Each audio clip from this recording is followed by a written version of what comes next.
Welcome to another episode of How Do You Like STEM Apples? My name is Dave Stevens with my good buddy, Dr. Brad Miller. How you doing? Woo! Another week. I feel like Yes. this year more than any, this start has been so strong, Oh yeah. and I'm working on just making gains every day in like in the weight room, like making my gains, but it's in the classroom and it's awesome. It's fun and it's exciting. And I have to blame our summer together. Like we only spent one day, but just getting energized with, trying stuff. And Yes. it's really been translating to the classroom in a big way. And we're here. Yeah. after Exactly. after a short 1 week hiatus. Yeah. Well, the problem, and that's 99% my fault, right? Because it definitely was not COVID, but whatever it is, absolutely attacked me, and I had to get every ounce of energy I had last week was dedicated to the 8 hours in the classroom. I missed a day and a half of school. Like it was a rough week, but we had our first football game at home. Oh. Yeah, the team is 0-3, but our head coach is he's exciting, he's awesome, and we're building a foundation. Good. How's the Kearney football program? What is your mascot? The Kearney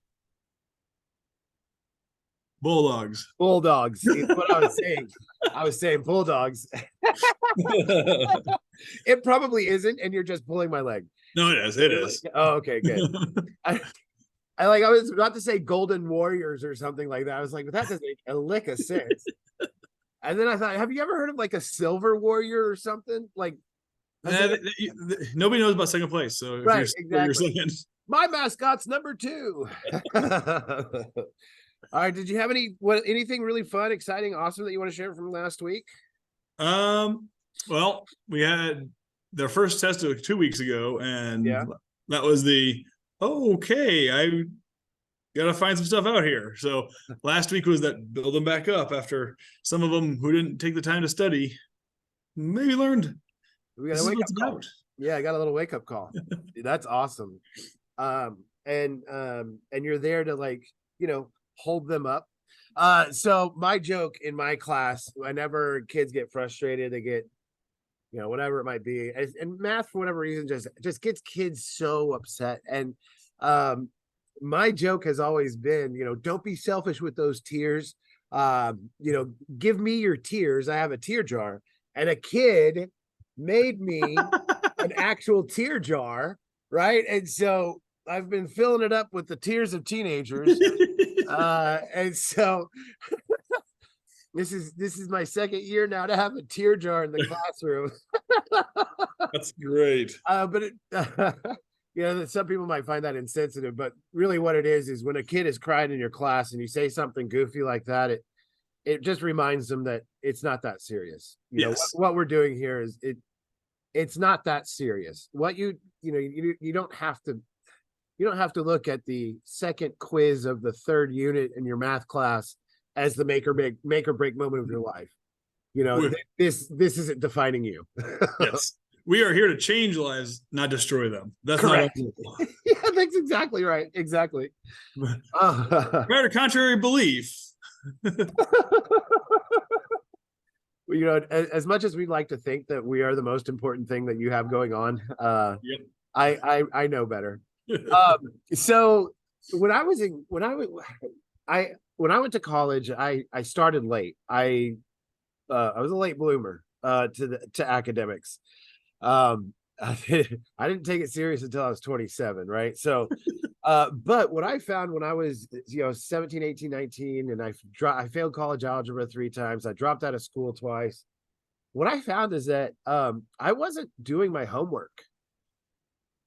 And then whenever I went to college, I started doing my homework, and I was a 4.0 math major after that. So novel concept. Yeah, it is pretty novel. And now that I'm a teacher, right? So like when I first started teaching, somebody I was working with goes, you know, you only get paid from 7:30 to 3:30. So don't you dare put an hour in outside of that time. And I was like, okay. Well, now I'm going to have to figure out how to get everything done between 7:30 and 3:30. And that's not feasible. Nope. It's not. And so I really wanted to make that true for a few years. And then finally this year I've decided that I'm going to just see what happens. So I've been really taking a lot of work home with me, and I've been putting in probably on average 2.5 hours of homework a night where I'm, getting ready for the next lesson or writing a quiz or a test or, um, you know, grading papers, whatever it may be, right? And I am finding that I am more prepared. My questions are more thought out. My kids are busy now, bell to bell for the first time ever. In the past, I would put a lesson together 5 minutes before school started, and then the lesson would last 25 minutes, and then the rest of the hour, I would call it independent practice. That's not being a good teacher. Nope. That's not. I had to accept that my original philosophy was not working. I'm eating my own words now. Yeah. If I want my kids to do the homework, I need to be willing to do the homework, So, all right. So I now have fully completed my whole entire confessional. The rest is yours. As I'm coming to school, throwing everything together on Thursday last week because I was gone and looking around going, I think I have everything ready. I think. Yeah. So they come in and start their lab and where's this? I will go get that. I left it in the stock room. Well, I definitely did not put that on the materials list. Yes. So you went to Colorado? Yes. My wife's cousin got married up in the mountains. Hey. Where exactly? I'm familiar with two towns in Colorado. Granby. No, that's not one of them. So it's like an hour past Denver, but okay. It's like 30 miles, but it's an hour because you have to go through the mountains and do all the switchbacks. Right. And as you're looking over, you're like, oh dear. Yeah. I can't see the bottom. That is as frightening as it gets, man. Yes. That's the last place you want to find yourself is teetering on the edge of one of those cliff drives. Well, and on our way up on Friday, it was drizzling. And so there was a little low-level clouds. So that now you're driving through the clouds and you're like, I see the cloud and I don't see below it, but I know it's far. I know what the clouds look like from the ground. This isn't good. Oh, that's too funny. So whenever I think about like when you said, it's just, an hour west of Denver, all I hear in the back of my mind was as the crow flies. That's the first time it dawned on me what the meaning as the crow flies. Right? It's 30 miles west of Denver as the crow flies. Yes. But 2.5 hours driving because of the switchback. It doesn't follow that whole the shortest distance between 2 points idea. Right. Correct. We kind of made like a sine wave going up through it. Yes. Oh, thank you so much. That makes me so happy. I had a pretty big teacher win on Friday of last week. Oh, you did? Yes. I had a kid, one of the students came up to me and she was, I'm really worried about my future. And I was like, well, that's good. I'm glad that you are, but you don't have to like decide right this very second, right? Like, I don't want you to panic. Take your time and mill it over. And she's like, well, I really want to get into the medical field. And I was like, okay, that's pretty vast, right? There's all billions of jobs. Layers upon you can take any of it. Layers. Yeah, from HR to maintenance to being a doctor or management at a hospital. There's so many different things, right? And so she was really wanting to become a nurse practitioner, but she didn't understand like what the you know, what kind of education stuff she had to go through. And so I called a friend of mine who's an OB in Dallas. Okay. Like, would you mind FaceTiming with my kid just to see if she can ask you some questions? And um, the doctor in Dallas was like, yeah, no problem. We got this. They spent 25 minutes on FaceTime. Wow. And my student was like, that was so eye-opening. Like I can see now what it's like to be a boss lady and still be a mom and still be able to do the things that I want to do. That's She awesome. loves her mom so much, and her mom was raising, her and her brother at the same time and didn't miss a beat, never missed a soccer practice, never missed any of that stuff, held down two jobs, managed all of that with two kids, and she's like, that's my hero. And I want to be just like her when I grow up. But I want to do it in the medical field. And I was like, well, you're going to be just like your mom. That you can't avoid it. Yeah. But let me help you with some of these questions in the medical field. So I was a big teacher win. Like, I felt good connecting my kids with the community. And, Yes, that's fantastic. yeah, that was awesome. That's the kind of stuff that I've really been just enjoying this year. Did you have any what I'm trying to figure this out. What is your what's been the one thing you're gonna like you've been working on last week that you're working on this week that you really want to improve on? Hey Lou, it's time to catch the bus, buddy. Turn it off. Give it to Dad. Go catch your bus. I don't have to think about that right now because it was the scramble to get everything ready for your sub, which is not easy. Right. Bye, Lou. Have a good day, man. Bye, Dr. Miller. Bye, Dr. Miller. He's so cool, man. That is awesome. I really lucked out with that kid.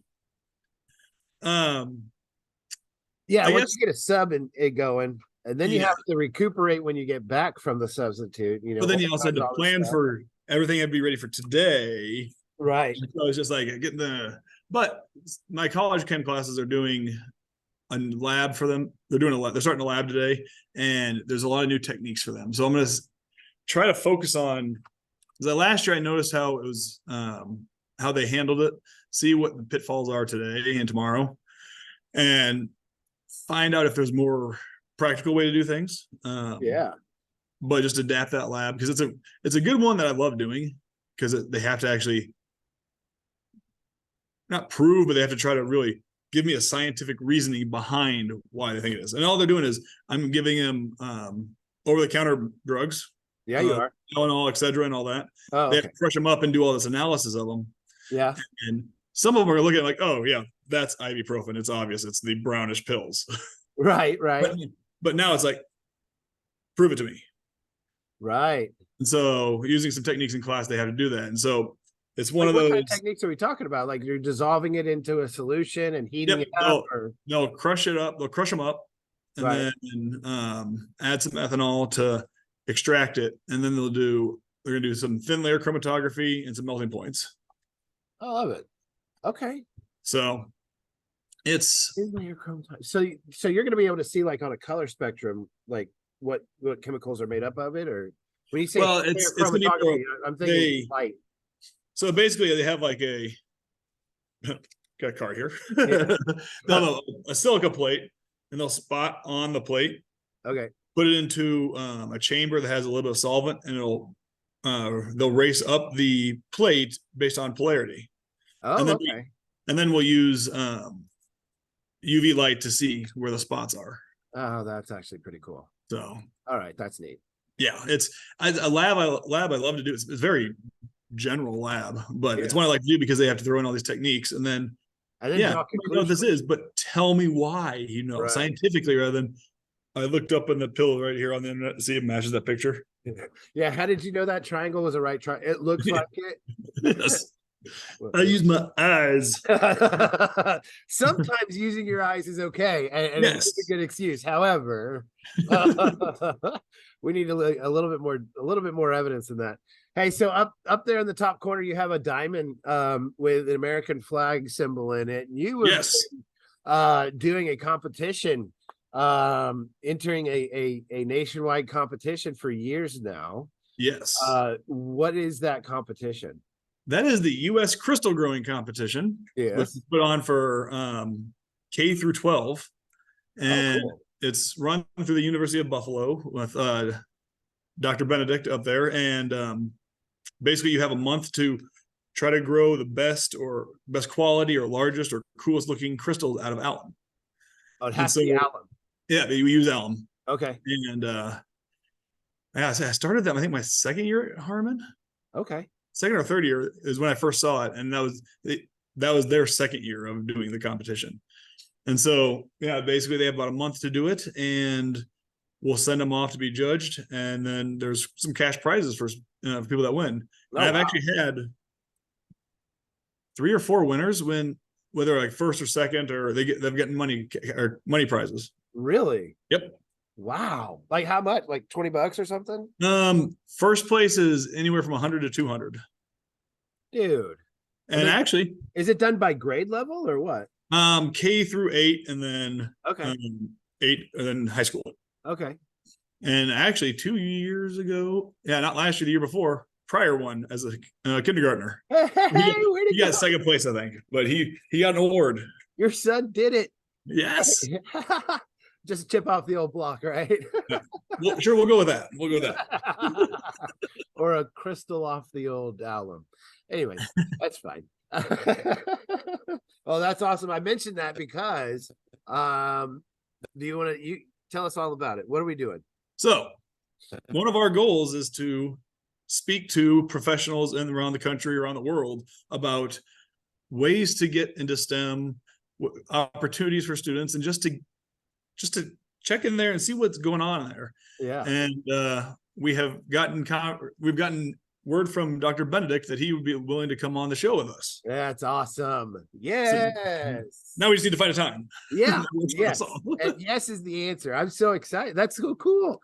Yeah. So we're gonna talk to Dr. Benedict from the University of Buffalo. And I think this is gonna be really cool because I get to ask the really dumb questions like how can you grow a crystal in 13 seconds? No, because Patrick Mahomes can, stuff like that, right? Yeah. Hopefully that's not a sore subject still. Click. Well, that was a fun conversation. Right, well, that happened. I promise to save that till the very end. All right, Dr. Miller. Well, I hope you have a wonderful week. What anything you want to share before we go and tackle this week? It's going to be, we are in week prior to homecoming. Homecoming's next week. So homecoming's this week for us. It's this week for you. All right. Yes. And it's the 50th anniversary of the 73 championship team. Ooh. Yeah. So our boys in 1973 won the state championship team. Nice. Oh, they were good too. Oh, real good. My father-in-law was actually on that team. Oh, awesome. Yeah. So so there's a lot is going on this week. What's crazy is that I just on the walk in, I saw Spirit Week, this is what you're supposed to wear. And as a teacher, I was supposed to wear orange, and I'm wearing blue. Darn it. I don't have an orange polo, you jerks. Oh well. Oh well. You do the best you can, right? Exactly. We just come back better tomorrow. That's right. Hopefully I could follow the rest of the Spirit Week.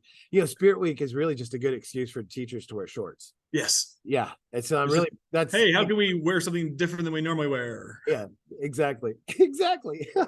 Oh, dude, speaking of which, our instructional coach started a Wellness Wednesday where we get to wear workout clothes on Wednesdays. We did that. We started that last year. We're doing it again this year. Oh, it's amazing. I showed up with shorts and like a tee on Wednesdays. Oh, we don't get to wear shorts. I'm doing like an extra little walk, There it's you go. all about promoting the Wellness Wednesdays and stuff. I'm the last person that promotes like healthy lifestyles because I'm 6'5" and pushing 360. So that's the problem. But I'm all about wearing shorts to work. Like anything to geek me out, I'm in. Let's do it. All right, Dr. Miller, let's go tackle the week and have a really great time. All right. All right. And if anybody wants to get a hold of us, how do they do it? How do you like STEM apples at gmail.com?